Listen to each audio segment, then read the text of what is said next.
Vinnie Primerano and Tony D'Amico are two of the most dynamic and vital members of our community who actively befriend everyone they meet.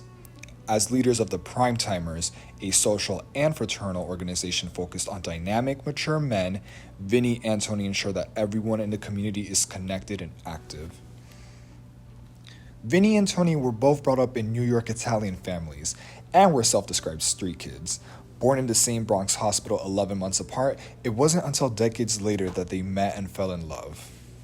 In 1986, I was not a Westchester boy. I was a city boy because the city was more fun, more bars. So when I used to go up to the Westchester bars, I always thought I was better than them. You know, they danced stupid. Everything was dumb to me. But this one night in particular, a good friend of mine said, you know, let's go to the playroom. So we go, and there were these two women, Claire and Cindy, that I knew for many years, and Vinnie knew for many years. And they introduced us, and Claire said to Vinnie, do you want to dance? And at that time, to the side of his eye, over her shoulder, he saw me coming towards him. And he said, no, it's okay, I don't want to dance. And then I said, would you like to dance? 3 seconds later, he comes around, would you like to dance? And I said, yeah. Well, I won't say the curse word in between, but she says, what am I, friggin' chopped liver here? and never let me live it down. Both Tony and Vinnie were in long-term relationships when they met, but both had partners who suffered from debilitating alcohol addictions. Tony invited Vinnie to an Al-Anon meeting in order to help Vinnie talk through the healing from his abusive relationship. I was in a alcohol, drug abuse relationship for 9 years. And because of my ex, I got very active in Al-Anon. At one point, I became the president of Al-Anon, New York City. So I had the experience, I knew what to say, and I said to him, you know, why don't you come over Tuesday night and we'll go to the meeting. Well, he got strong enough to tell Jerry, I'm leaving you. The way fate has it, we both meet each other, and over this thing, these two girls that, you know, and he's coming over to dance and everything, the whole thing is kismet more than ever, and we said goodbye to the other two. And it's worth it for the people that don't realize, I can't get out of this, I can't get out of this. You can. You'll get your little break then, or a little advantage, and grab it. Tony and Vinnie based their relationship on commitment and a healthy trust. The next step was to meet the others' families. Vinnie's parents passed away before he and Tony met, but Tony's loving family accepted Vinnie wholeheartedly. Came into my life. My sisters considered him a brother-in-law. My mother considered him a second son that she never had. My cousins and everyone accepted Vinnie for my new whatever at that time. Vinnie met my parents for the first time in a funeral home. He was sitting right in front of them, and I walked in from the airport. I was surprised to see Vinnie there. I only knew him for 3 months. And my parents were sitting right behind him, and I looked and I said, Ma, you remember Vinnie I told you about? Well, here he is. And she just kissed him like a good old Italian lady would do. Well, that's what I was going to say. Is they were more impressed, both of them being pure Italians, that I was a pure Italian. Yeah, of course he is. He was like, "You're Italian? Okay, welcome to the family." Yeah. Vinnie and Tony spoke a lot about life in New York City for a young gay man in the late 1960s and early 1970s, and how dangerous it was at that time. While in the West Village on June 28, 1969, Tony happened to witness the birth of the gay rights movement. We came from New York. We were, as teenagers, we hung out in the West Village. So we were aware of all these bars and everything going on. And really, at the time we started hanging out, hate to say it, but it was still illegal. So he got caught in the middle of it, being gay. Okay. It was They would illegal arrest. they could serve drinks, but two males were not allowed to dance with each other. I see. And then in 1969 was the Stonewall riot, which was a blessing. I was very young. I was only about 17 then. I shouldn't have been in the bar anyway. But the cops came in, broke everything, and thank God for all these drag queens that were in the bar that fought. They fought them down, and that's what started Yeah. Pride. Cops didn't And expect it from. They didn't expect all these guys. You know, there I was in a little corner, not moving, because I knew I wasn't 18. Well, you In were fact, it under was the- 21 at that time. Yeah. It was a night that I don't talk about often because it brings back bad memories. Just the being so scared. What was going to happen to me?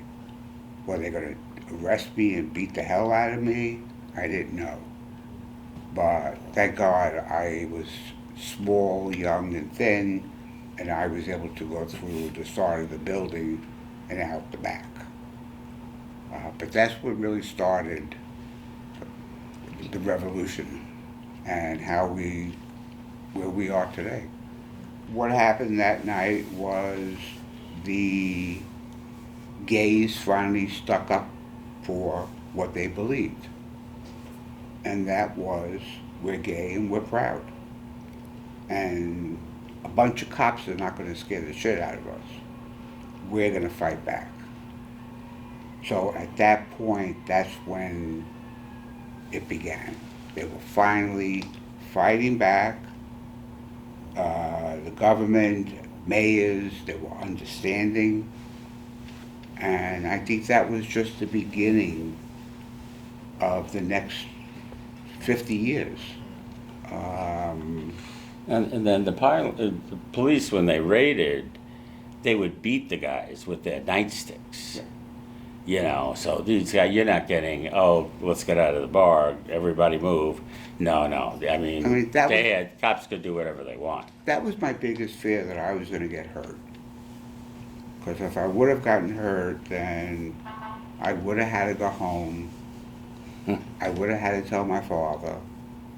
And my father at that time knew a lot of people. So, But I do think it was the focal point of, okay, we're not going to take this anymore. And the guys started fighting back and seeing what they did to the guys at Stonewall. They were going to let them come in here, and they fought them back. No matter what the consequences were, whether they got beat or whatever, but they weren't going to take it anymore. And they really battered down the police department. yeah. I mean, which is no silly little police department. You know, so it really was a pivotal point in the change of gay rights. Vinnie and Tony spoke a lot about the impact of the AIDS crisis in New York City in the 1980s and 90s, and how shocking it was to be so unsure of how it was spreading and to lose close friends and acquaintances. One of the most devastating losses was Tony's cousin. Well, it affected me because my crazy cousin, he wound up getting AIDS. And I don't wish it on anyone. I mean, it was a rough time for a couple of years, going in and out of hospitals. Bless my mother, may she rest in peace. That was her favorite nephew, and he was at NYU. And she said to me, I want to go down and see Frankie. And at that time, I mean, I was scared. You know, it was contagious. You didn't know if you drank out of the same cup. You weren't sure. But she wanted to go down. She came down to my office because I worked on 78th Street, the Second Avenue, and we went. And I was so proud of her. I She was mean, strong. she brought tears to my eyes. She hugged him, everything. Everything. And just looking at him, you knew he was going to go one day. And this one day, I got him into a nursing home, and the whole floor was AIDS. And the people were dying left and right in front of me. Mentally, I had to shy them off. I couldn't get close to anyone because I wasn't sure if they'd be there the next day. And then I got the phone call I dreaded, and that was he was dying. And they rushed him to Metropolitan Hospital. It was the most notorious hospital, dangerous hospital to walk into. And I ran up there, and he was out of it, but he knew I was there. And I did nothing but talk for 5 hours until Vinnie got there. And as soon as Vinnie walked in, he died. And I always say, he knew Vinnie was there to take care of me. You know, but yes, we lost so many friends. I mean, we used to go to a bar called the Monster, and it was Vinnie's bar. So I was a newcomer. But Vinnie, we used to get in the bar, and there would be a line of guys that we all knew. You couldn't walk down the bar without saying hello Without to saying everyone. hello to everyone. I mean, it was very friendly bar. And we weren't a part of it, and they all died. You know, we went to more funerals that can't even talk about, but that was, I think, the worst time in our lives. In the very beginning, it was difficult because you would ride commuter trains with people morning, night, and invariably, at least once a week, they would say, "Oh, so and so died," and you're like, "What do you mean, so and so died?" He died, and then days later, next week, so and so died. It's like, we're at a party with all these people. They didn't look sick, but they went very fast back then, very fast. But it was just befuddling, till they came out and said, and they all dragged with what was the possibilities. Was it drinking beer? Was it this? I mean, they were all over the place till they got down to what it was.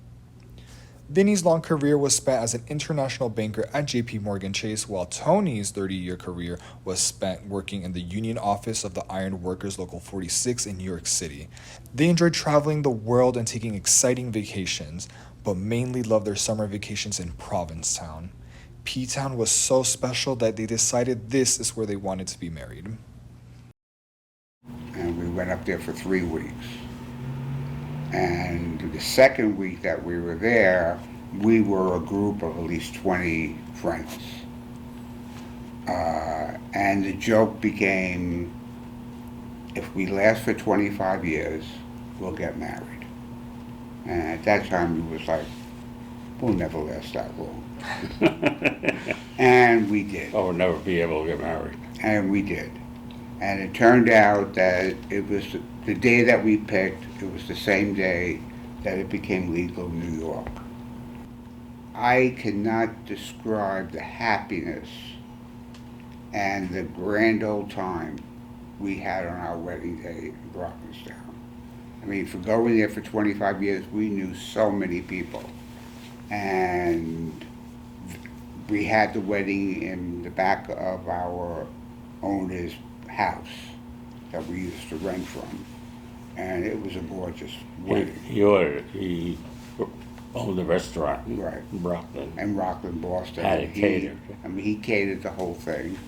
And then I surprised Vinnie. I ordered a Pedicare. it'd be- Pedicare? What do you call it? What do you call it? Pedicab. Pedicare. And they took us to the end of Commercial and drove us down He knew Commercial. so many people. So So many. everyone was in the streets. And he had the bells on the back and It everyone, was- and it it was a was riot. fantastic. Vinnie and Tony retired to Lake Worth Beach in 2010, and they found Compass and Primetimers immediately. They share their life with Daisy, who has been patiently sitting in Tony's lap throughout the interview. It's a place people could go for safety, go for health reasons and health questions, come to a party or a ball, and For me, I think, Compass is the source of everything. Whatever question you have, whoever you're looking for, between Julie, Adrian, Mike, they all have answers, and they're always willing to help. We came to Compass. We didn't know anybody. And good old Julie Seaver came over to us and said, that's the room that you belong in. And it was called Primetimers. So we've been members of Primetimers for 12 years. Vinnie is the president of Primetimers. I'm the vice president and treasurer, and they call me the tight ass treasurer. But I'm a very big proponent of, as I said, he said, from the first meeting, we all have name tags with our name and where we came from, where we're living. And the guys were just really coming up, making friends and everything. By the time we walked out of that room, we had 50 friends. We went from 0 to 50. And to today, we are up to 150 friends, 150 members, and they're very active. First thing they like to do, most of them are retired, but I mean, it's not that they're all retired. And they love to eat. Every week we got something going on. We are one of 75 chapters of Primetimers in the United States and Canada, with a total of about 60,000 members. And what's good about it also is when you're a member of one, you're a member of all. Meaning, if you were going to Louisville, I would call the president of Louisville, say, I have one of my guys coming up. They have ID cards anyway. But one of my guys is coming up. Sure, tell him to see me. We'll make sure he's welcome. This past Pride Fest, because good old Julie finally got married. She's a married woman now, for a change. But she made us renew our vows on that day. She asked us. And the joke always is, what is Daisy gonna wear?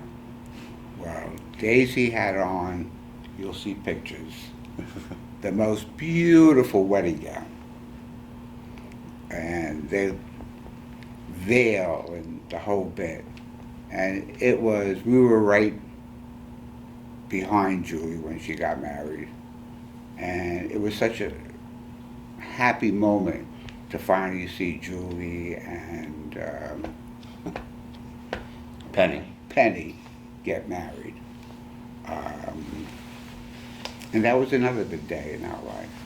It's a shame it can't always be like that. That was, just everyone was happy and, It was a real joy. And, we could never replace or thank Compass for what it's done to our lives. We don't look our age. We don't feel our age. We don't say our age. I will say, he's 71, and I just turned 70. Well, so much for not saying. And you could put that in. And if it was in June, I couldn't say that. I asked Tony and Vinny what advice they would have for younger generations, and their advice was straight out of the Bronx. The best thing I can say to you is, one, you became part of the youth group, and you learned a lot in the group. And if it wasn't for Compass, there would be no youth group. So feel fortunate about that.